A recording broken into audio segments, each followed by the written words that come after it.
अस्सलाम वालेकुम। 9th class chapter 4 का आपने आज जो टॉपिक पढ़ना है that is another cell organelle called the centriole. Centriole एक ऐसी स्पेशलाइज्ड ट्यूब शेप में ऑर्गेनेली है जो कि which is present only in animal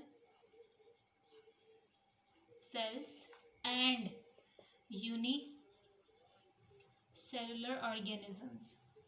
ठीक, सेंट्रियोल्स में बहुत सिंपल सा इसका स्ट्रक्चर होता है, ट्यूब शेप में हॉलो, कुछ hollow tubes hollow cylinder shape में इस तरह से लॉन्ग ट्यूब्स ग्रुप्स की फॉर्म में अरेंज होके एक स्पेशल ऑर्गेनेली बनाती हैं जिसे हम कहते हैं द सेंट्रियोल। ठीक है, वो जो एक ट्यूब होती है वो माइक्रोट्यूब्यूल होता है।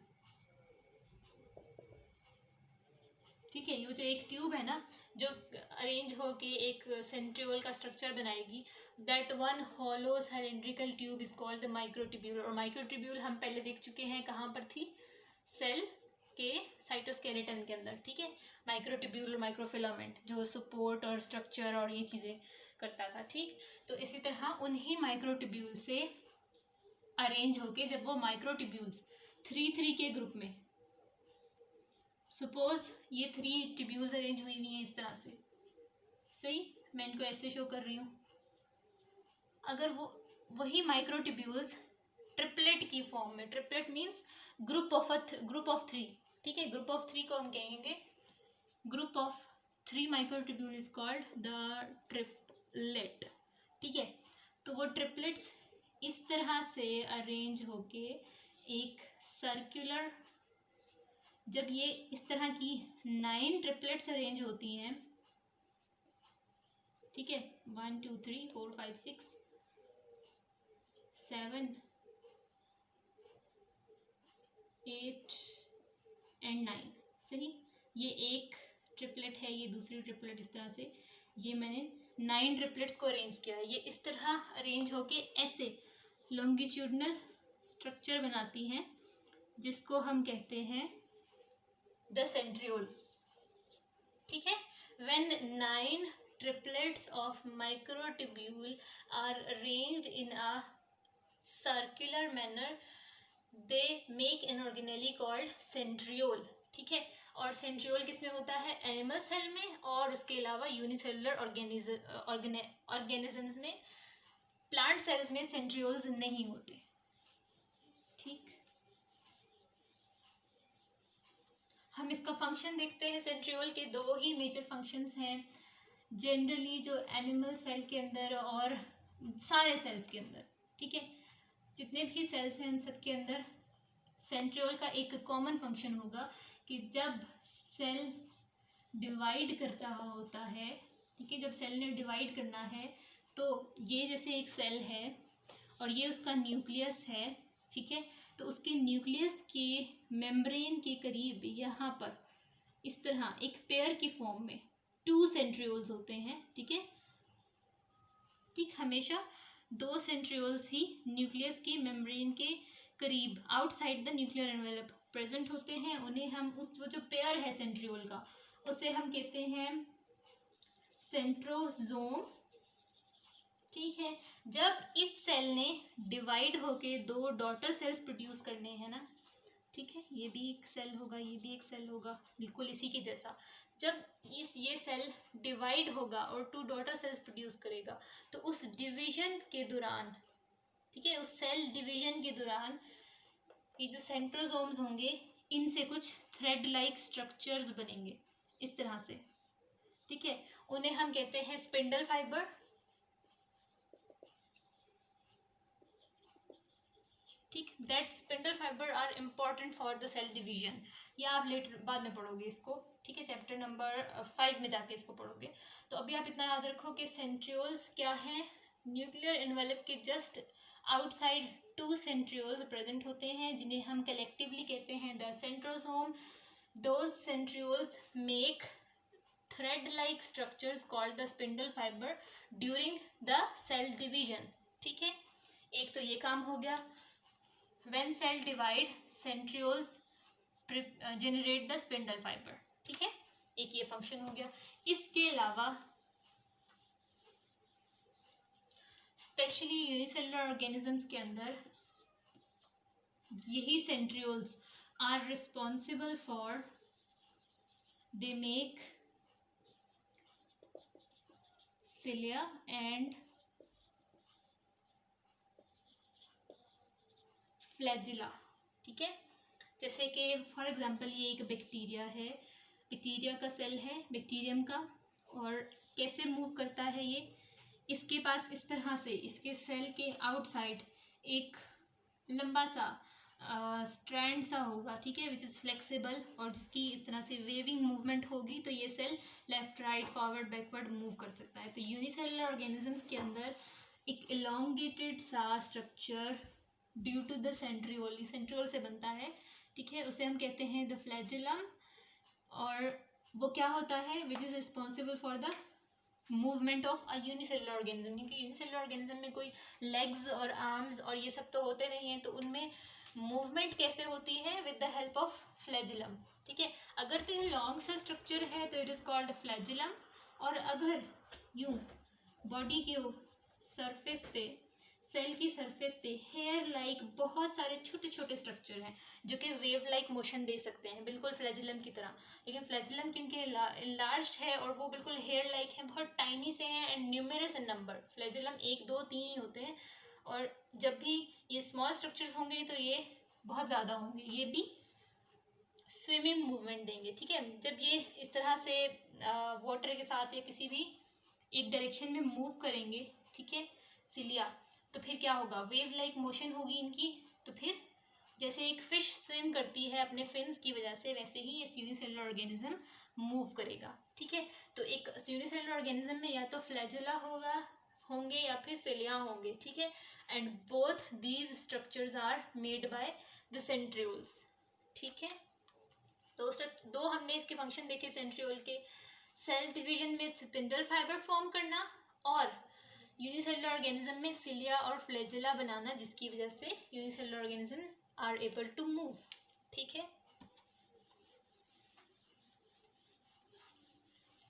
नेक्स्ट ऑर्गेनेली हम देखते हैं, लास्ट ऑर्गेनेली है, इसके बाद नेक्स्ट टॉपिक स्टार्ट हो जाएंगे। लास्ट ऑर्गेनेली है वैक्यूल।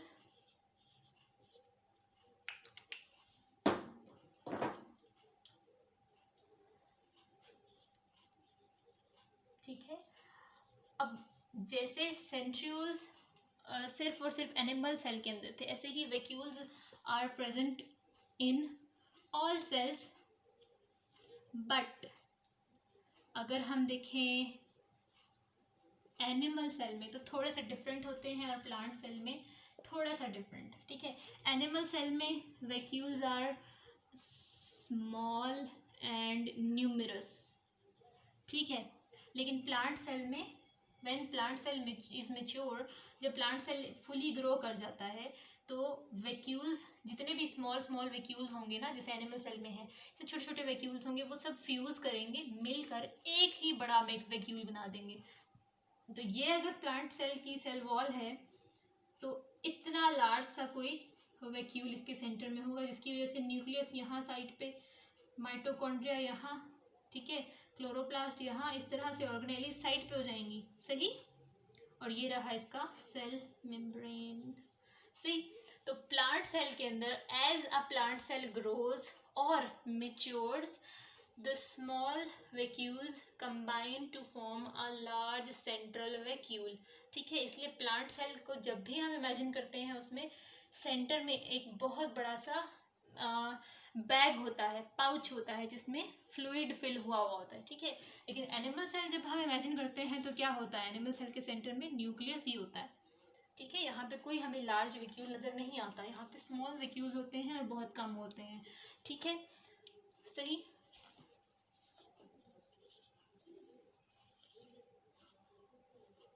ठीक, ये हो गया। अब हम देखते हैं वैक्यूल का फंक्शन।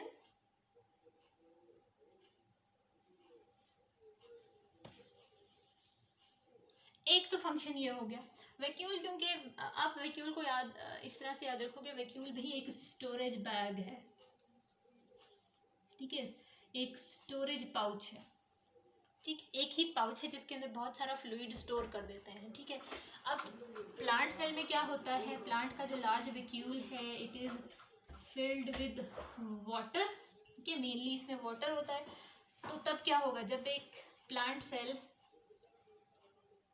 के अंदर बहुत सारा वाटर स्टोर हो गया है, ठीक है, एक प्लांट सेल के वैक्यूल के अंदर बहुत ज़्यादा वाटर है, वाटर से वो फिल हुआ है, ठीक है, तब क्या है, प्लांट सेल जो होगा वो टर्जिट होगा। टर्जिट मीन्स उसमें टेंशन क्रिएट हुई होगी, ठीक, जैसे बलून को हम बहुत ज़्यादा उसमें एयर फिल कर दें तो वो कितना ज़्यादा उसकी जो सरफेस होती है वो टाइट हो जाती है, ठीक है, बिल्कुल वैसे ही जो प्लांट सेल होगा वो भी क्या होगा, टर्जिट होगा, उसके अंदर वाटर का प्रेशर बहुत ज़्यादा होगा, सही। लेकिन अगर प्लांट का वाटर लॉस हो जाता है ट्रांसपिरेशन की वजह से, तो उसके सेल्स के अंदर, ये सेल वॉल तो ऐसे ही रहती है, सही, तो ये सेल मेम्ब्रेन हो गई, ये वैक्यूल हो गया, तो उसका वैक्यूल थोड़ा सा स्मॉल हो गया। इस टाइम पे देखो सेल मेम्ब्रेन भी थोड़ी सी श्रिंक हो गई है, ठीक है। अब क्या हुआ है, यहाँ पे सेल के अंदर वाटर का प्रेशर बहुत ज़्यादा है, तो सेल बिल्कुल टेंशन की स्टेट में है, ठीक है, सेल टर्जिट है, इस कंडीशन को टर्जिट कहते हैं। When there is more water pressure inside the cell, that cell is called turgid, ठीक है। लेकिन when there is less water inside the cell, water का प्रेशर कम होगा, वैक्यूल के अंदर बहुत थोड़ा पानी है, तो क्या है, इस टाइम पे जो प्लांट का सेल है इट इज फ्लेसिड, ठीक है, फ्लेसिड का मतलब है हैविंग लेस इंटरनल प्रेशर, ठीक। तो हम जब देखते हैं कि जब बहुत ज़्यादा सनी डेज होते हैं, टेम्परेचर बहुत हाई होता है, तो प्लांट के जो लीव्स होते हैं वो ऐसे खिले खिले इस तरह से जो इरेक्ट फॉर्म में नहीं होते, क्या होता है, वो ऐसे करके मुरझा जाते हैं, ठीक है, क्या होता है, उनका वॉल्यूम थोड़ा सा कम हो जाता है ऐसे, सही। तो ऐसा क्यों होता है, जब उन्हें वाटर शॉर्टेज फेस करना पड़ रहा है, जब उनके सेल्स के अंदर टर्जिडिटी नहीं है, सेल्स के अंदर वैक्यूल के अंदर वाटर बहुत कम है, तो वो क्या होंगे, all cells will be flaccid, flaccid होंगे तो वो क्या होंगे, ऐसे रिलैक्स फॉर्म में आ जाएंगे, ठीक है, ऐसे करके मुरझा जाएंगे, सही।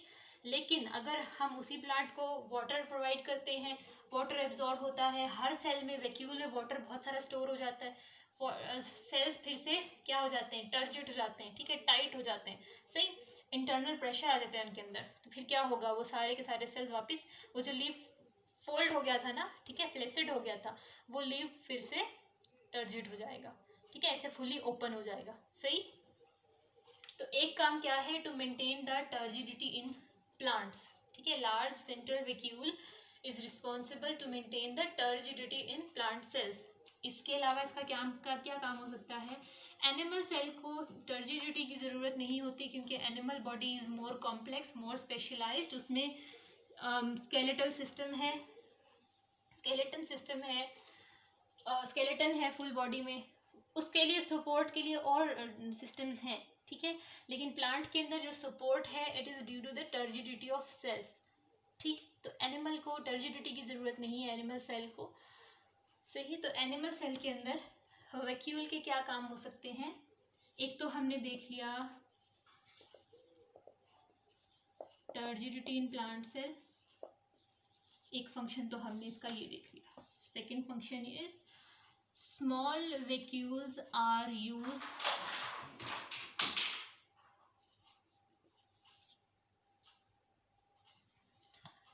टू स्टोर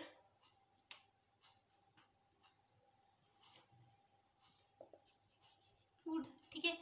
क्या मतलब, ये एक सेल है, सपोज इस सेल के अंदर फूड, ये यूनिसेलुलर ऑर्गेनिज्म है, सही। तो इसके अंदर अगर फूड मटेरियल एंटर होना है, तो यूनिसेलुलर ऑर्गेनिज्म में जैसे माउथ नहीं होता, हैंड और ये फुट, ये सब चीज़ें नहीं होती, ठीक है, जस्ट एक ही सेल है, उसकी मेम्ब्रेन है, ठीक है। तो फूड कहाँ से आएगा, ये सपोज ये इसका फूड मटेरियल है, इस सेल ने ये फूड मटेरियल अपने सेल के अंदर लेना है, तो क्या होगा,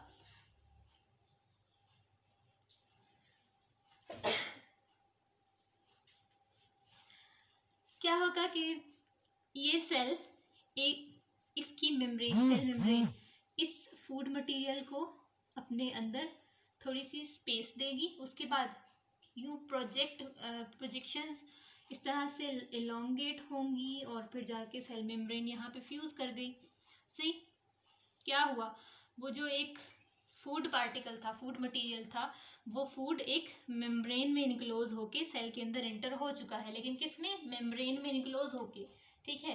that membrane is called the food vacuole, ठीक है, सही। तो vacuoles can perform the function to maintain the turgidity in plant cells, ठीक है। सेंट्रल वैक्यूल ये काम करता है।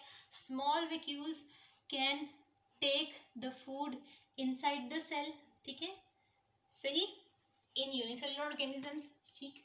इसके अलावा एक और फंक्शन है वैक्यूल का कि कुछ ऑर्गेनिज्म में, इसी तरह यूनिसेलुलर ऑर्गेनिजम्स में ही, अगर सपोज ये फूड है, ये जाके डाइजेस्ट हो गया, सही, डाइजेस्ट हो गया, तो कुछ आई होगी इसमें से एनर्जी, वो तो अच्छी चीज़ है, लेकिन कुछ आया होगा वेस्ट, ठीक है। तो उस वेस्ट को कैसे एमिट करें, इस सेल में से उस वेस्ट को भी तो बाहर निकालना है, ठीक है। उसे कैसे रिमूव करेंगे, क्या होगा कि सेल के ये वेस्ट मटेरियल, सपोज ये जो स्टार है ये एक वेस्ट मटेरियल है, ठीक है, क्या होगा, सेल मेम्ब्रेन,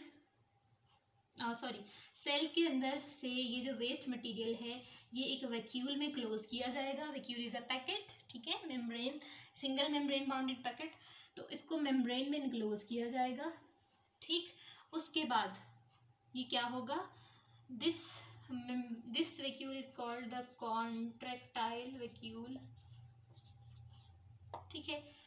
वेस्ट कैरिंग जो वैक्यूल होता है उसे कॉन्ट्रैक्टाइल वैक्यूल कहते हैं। यूनिसेलुलर ऑर्गेनिजम्स में ही होता है ये, ठीक। तो क्या होगा, contractile vacuole is responsible to remove the waste from the unicellular organisms, ठीक है। फूड एंटर करना है तो भी क्या है, फूड वैक्यूल की फॉर्म में एंटर होगा, ठीक। वेस्ट मटेरियल को रिलीज करना है सेल से तो भी कॉन्ट्रैक्टाइल वैक्यूल की फॉर्म में रिलीज होगा, ठीक है। लेकिन प्लांट सेल के अंदर क्या है, टर्जिडिटी मेंटेन करनी है तो बहुत सारा फ्लूइड वैक्यूल के अंदर स्टोर होगा, तो वो टर्जिड होगा, वैक्यूल वो सारा फ्लूइड रिलीज कर देगा, तो प्लांट सेल फ्लैसिड हो जाएगा वापस, सही। ऑर्गेनेलीज आज खत्म हो गई हैं, कल से हम न्यू टॉपिक स्टार्ट करेंगे।